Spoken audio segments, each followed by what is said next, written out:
Namaste. Welcome to the series of Chair Yoga by Sandeep Solanki. What happens when you sit in a cubicle for hours together? When you don't move? When you are in one position for too long? You will find that there is a lot of stiffness in your hip joint. The stiffness can lead to stiffness also in the other parts of the leg as well as stiffness in the lower back region. It is very important to keep this hip region flexible because when you move, it is this area which will, the more freer it is, the better the movement will become. But when we sit for too long, for hours together, sometimes people sit in one position for about 10 hours. There's a lot of stiffness that comes. So there are two simple stretches for stretching the hip area.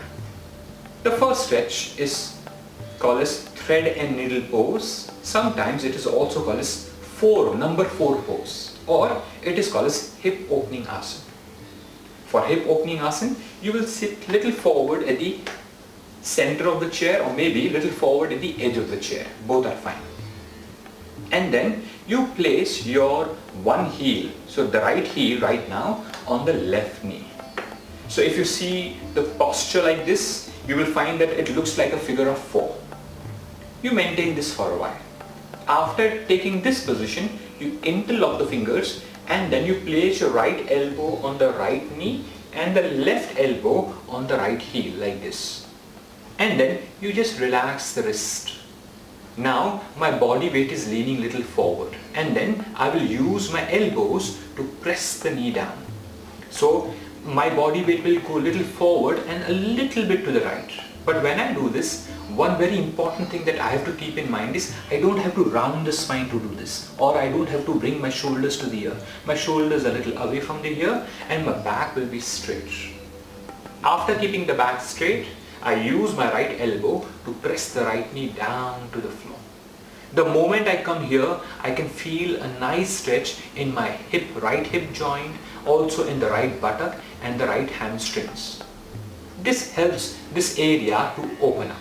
And then I maintain here for about 3 to 4 slow deep breaths. Remember, when you breathe slowly, the breath has to be slow and deep, not forceful and deep. Slow and deep. Just enjoy the stretch.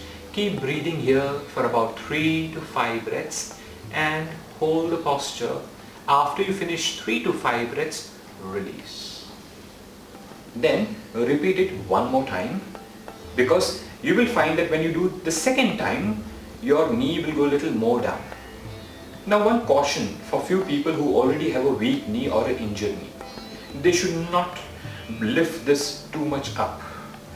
Because when you bring the foot on the opposite knee, the ankle on the opposite knee, a lot of twisting actions takes place which may hurt the knee.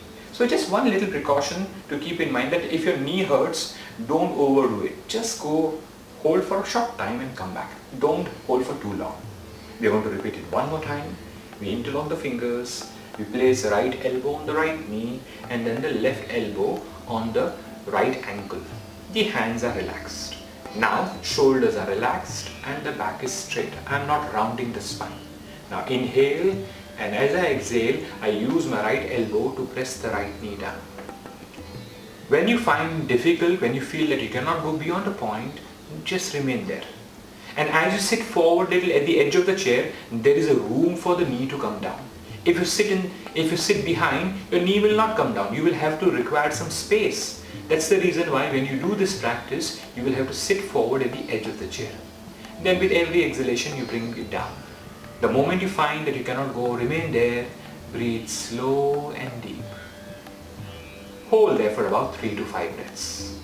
When you hold and when you breathe, it becomes easier to sustain. Not only that, the stretch that comes starts becoming a little easier. You can hold also a little longer. After about 3 to 5 breaths, release and come back. Then try with the other leg. I also want you to show it from a side angle, because when I will show it from the side angle, you will get a little idea of how the spine will look like. So I am sitting on the side, sitting a little forward at the edge, and then I place my ankle on the opposite knee. I place the elbow on that knee, interlocking the fingers, and place the other elbow on the heel, same heel. Now just watch my spine, it is rounded. But the moment I do this, automatically the stretch is there. I can feel a nice stretch in all this area. The hip, the glutes, the hamstrings, the side of the thigh, I can feel a nice stretch. I keep my back straight and then I breathe. Every exhalation, I use my elbow to press the knee down. Inhaling, exhaling, pressing the knee down. Inhaling, exhaling, pressing the knee down. When I feel that I cannot go beyond a point, I will remain there and I will keep breathing here for about 3 to 5 breaths. The moment I find that 3 to 5 breaths are over, I will release and come back. Now, let's see the second stretch. In the second stretch, you will sit little on the side of the chair. And then you will place the heel, which is the outer side of the leg. For example, I am sitting on the right side of the chair, so I will place my right heel by the side of the left buttock if it comes. I maintain this as if both the knees are one above the other. And then I use my left hand to hold the right ankle so that I make sure that the foot doesn't slip. I keep it firm by the side of the opposite buttock. Knee are one above the other. I am holding the ankle. My back is straight. Now comes the hand. I place my right hand in front. Now I inhale. When I exhale, I lean a little forward. Again, my back is straight. I am keeping my back straight and moving from the hip, not moving from my spine, not rounding my spine. I inhale. As I exhale, I go a little forward. My back is straight, nice and long. Again, I inhale.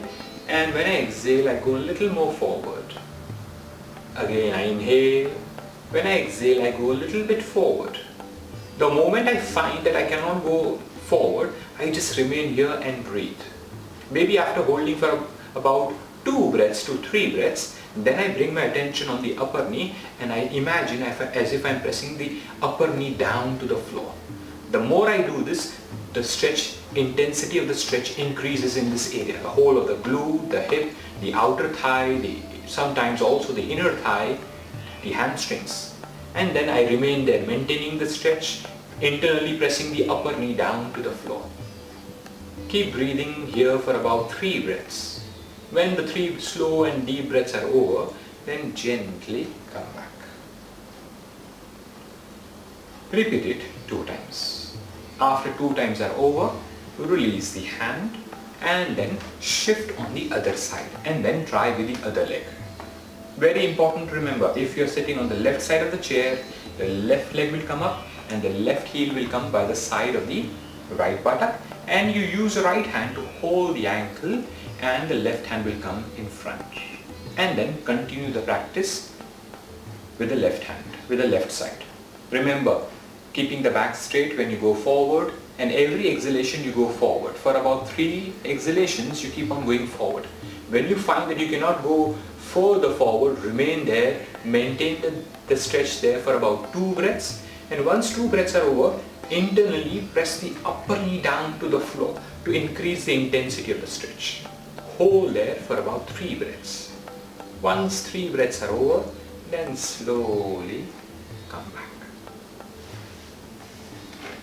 The more you lean forward with a straight back, the intensity of the stretch will improve. So these 2 practices, the hip opening asana, also called as number 4 asana, or also called as thread and needle pose, and the second one, which is the knee one above the other and the heel by the side of the opposite buttock, are very important to stretch this area. Don't let this area become stiff by sitting continuously for too long. Whenever you get time, maybe after every 2-3 hours, do one simple stretch of this for the hip, either any one of those. It will help you to gain flexibility in this region. So keep practicing. Keep watching for more videos on chair yoga. If you like this video, hit the like button and don't forget to subscribe. If you have any queries, any questions, feel free to write to us. We will revert it back to you. Thank you for watching. Namaste.